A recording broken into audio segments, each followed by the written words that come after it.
My name is Kirsten, and I chose the Fairy Godmother song from Shrek 2.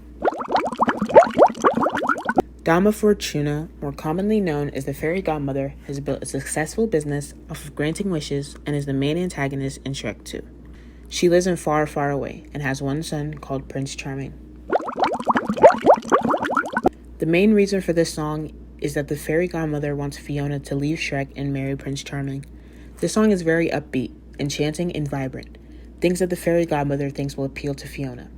Other qualities the Fairy Godmother assumes that Fiona holds are things like wanting a man to love her, living happily ever after, and just living in comfort. She is a princess after all, and has spent her entire life getting pampered.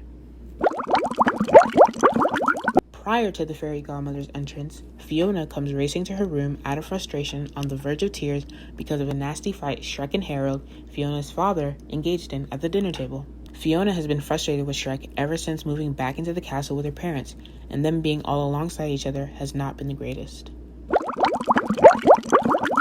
Fiona being in a state of sadness has to be one of the main reasons as to why the Fairy Godmother chose that time to come to her, but in my opinion, the catalyst that moved the Fairy Godmother to action was when a teardrop fell out of Fiona's eyes. As soon as this happened, the Fairy Godmother started to sing and serenade Fiona.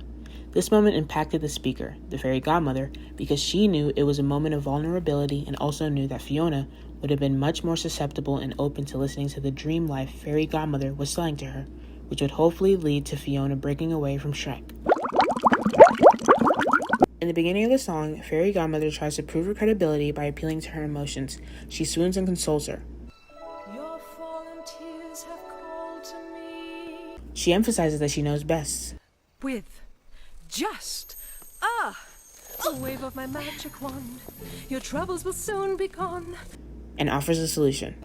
So here comes my sweet remedy.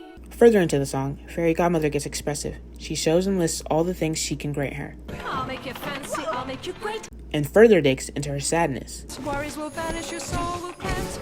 Wrapping up the song, she says, You'll be proud, you'll be proud. to kind of show the life Fiona could be living, not being all sad and such.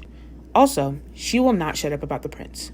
The kind of guy the prince would date. To get that prince with a sexy touch, to land that prince with a perfect hair. Your prince will have rock hard ass.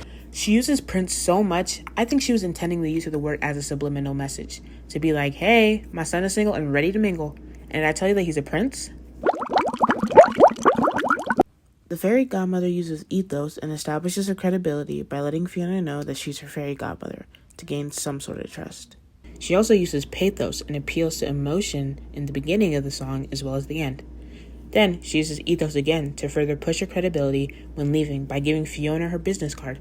Basically what she's trying to say is, I run this stuff and I've been doing it forever.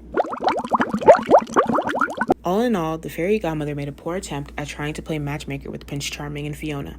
Let's go over the two main reasons why. 1. Although she did try and establish credibility, it wasn't as good as it could have been because Fiona went her entire life without knowing of her existence.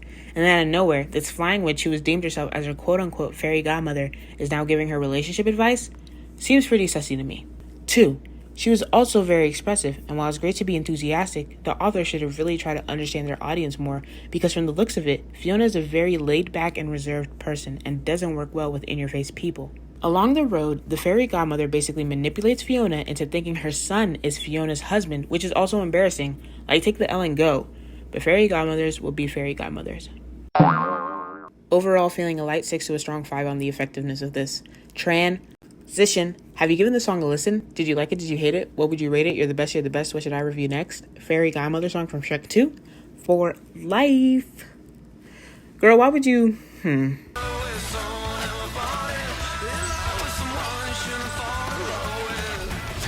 Oh, now we gotta go?